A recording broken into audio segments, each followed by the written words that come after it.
I definitely want to answer that, but first and foremost, I want to say how awesome Be Better at Volleyball is. And I'm so proud of you for starting this and really getting the ball rolling on something that is really needed, especially in this time. Community, connection, alignment with people that have similar values and fundamental morals even, I think is so important for all of us, not just youth, but more than ever, right? All of these kids. And many people know Luke, and I love Luke, right? His senior year, things are hard. Things have been challenging. And that, I think, is the silver lining that has come out of COVID, is there's a lot of amazing programs and mentorships and different things happening in our community especially, and I hope communities all over the US, that are leading to growth. I keep thinking about if the things that I learned, I moved here about 12 years ago. If everything that I knew now, if I knew it 12 years ago, I think about how much younger I would look. Just kidding.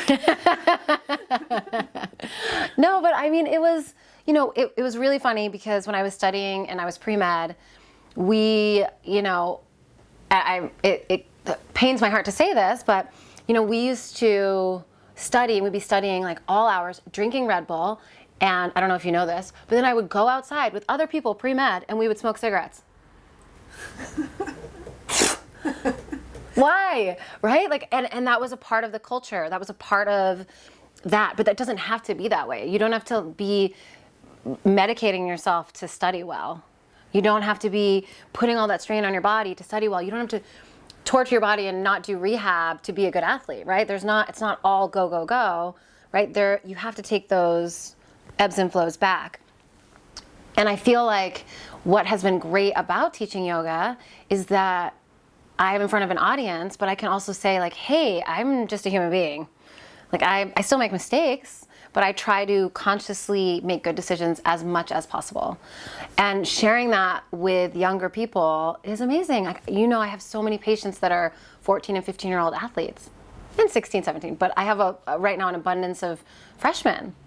And, they've stepped into this next chapter of their lives during COVID where they're trying to figure things out. They're studying from home and they're going to practices. And, it's a total different atmosphere than ever we've been in before. And I feel like all these little things that I share in a yoga class of 50 people, even if 2 people get it, then if they really embody it or one of them does, then they're going to share it with their friends, just like us.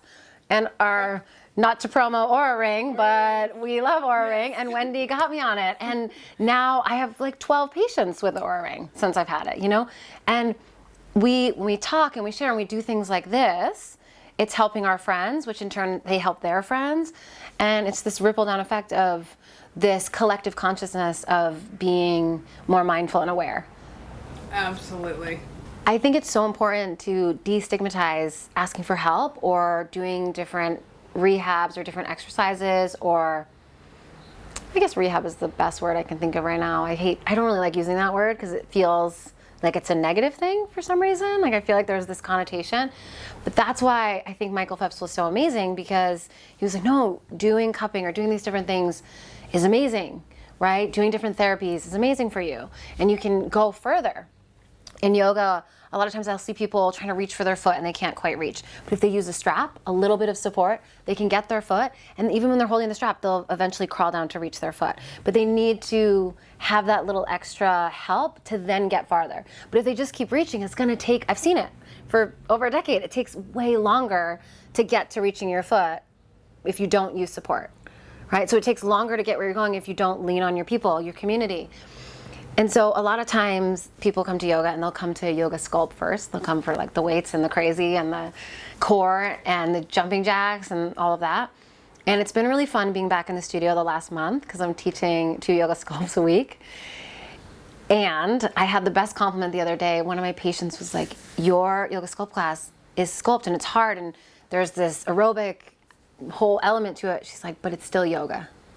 And so for me, if I have to play the crazy music and I have to do all the core work and all that, but I can get like a little sprinkle of spirituality and calming down into the class, then that's my mission.